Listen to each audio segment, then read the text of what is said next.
নমস্কার, কেমন আছো তোমরা সবাই? আশা করি ভালো আছো। আমরাও ভালো আছি। আজকে চলে এসেছি আবার একটা নতুন ব্লগ ভিডিও নিয়ে। সকাল সকাল সব কাজ করে চান করে নিয়েছি, পুজো দেওয়া হয়ে গেছে। এরপর যাবো রান্না বান্না করতে। আজকে ও ঘরে নেই, ও গেছে হাতিখেদা মন্দির। তো ওকে বলেছি যে কিছু কিছু এখানে ব্লগ বানাবে, ভিডিও বানাবে, তাহলে তোমাদের সঙ্গে আমি শেয়ার করতে পারবো। দেখি ও কি করে, বানাই কি না বানাই। চলো, তাই এখন রান্না বান্না করে নিই, তারপরে দেখা হচ্ছে আবার।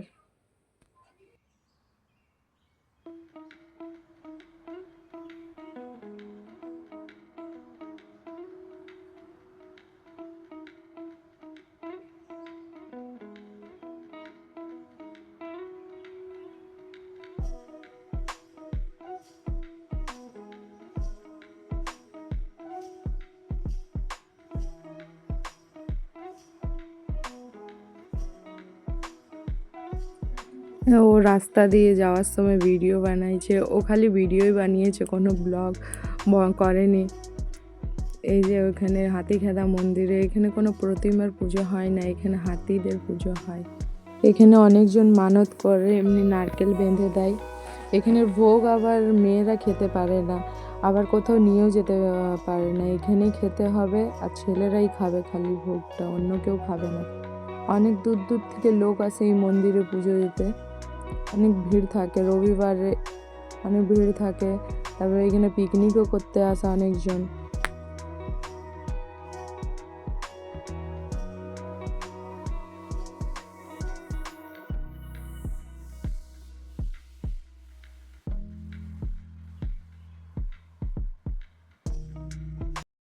এই যে ও মন্দিরের ওখান থেকে খেজুর গুড় নিয়ে এসেছে, বিক্রি হচ্ছিল ওখানে।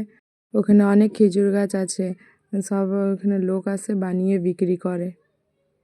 এই যে আমাদের মাছগুলো, অ্যাকোয়ারিয়ামটা অনেক ময়লা হয়ে গেছিলো, তো ও পরিষ্কার করে দিল এসে নিয়ে, পুরো পরিষ্কার হয়ে। আর এদিকে আমি চাল ভিজিয়ে নিয়েছিলাম, আজকে একটু পিঠে বানাবো, গুড় পিঠে।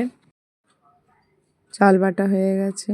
ও অনেক সুন্দর গুড় পিঠে বানায়, তার জন্য ওকেই আমরা সবাই বলি বানাতে। ওই গুড়টাকে আধা কাপ চায়ের কাপে জল দিয়ে ভালো করে গলিয়ে নিয়ে ফুটিয়ে নিয়েছে।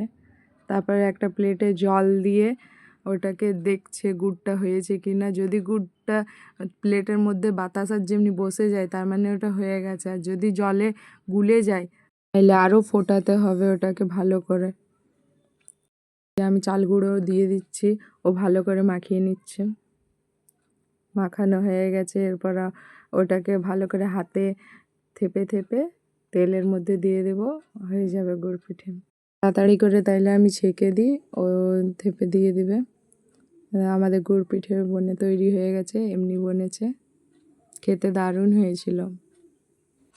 আজ তাইলে ভিডিওটাকে আমি এখানেই শেষ করলাম। ভালো লেগে থাকলে অবশ্যই লাইক, কমেন্ট, সাবস্ক্রাইব করতে ভুলো না। Bye bye.